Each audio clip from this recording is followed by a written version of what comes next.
ইমান বেছি যে মোৰ চুলিবোৰ সৰা কৰিছে ন, সেইকাৰণে ৰাতিপুৱা খালী পেটতে 1 গিলাচ মই আমলাৰ ৰস খালোঁ। গৰম পানীৰ লগত মিহলাই দিছিলোঁ আমলাৰ ৰস অলপমান।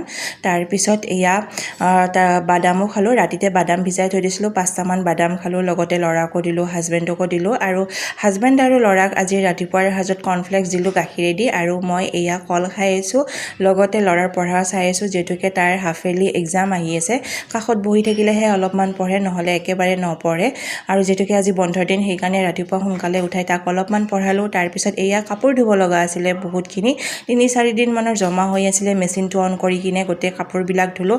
তাৰপিছত ঘৰৰ বাকী থকা কামবোৰ, ঘৰ ঝাৰু দিয়া, ঘৰ মোচা, এইবোৰ চব কাম কৰি গা পা ধুই আহি গোঁসাইৰ চাকিখৰ দিলোঁ। আৰু তাৰপিছত মই নিজৰ কাৰণে একাপ কফি বনালোঁ। হাজবেণ্ডক সুধিছিলোঁ তেখেতে খাব নেকি, তেখেতৰ খাব মন নাই বোলে, সেইকাৰণে নিজৰ কাৰণে একাপ কফি বনাই ল'লোঁ। বাৰু আজিলৈ আহিছোঁ, লগ পাম।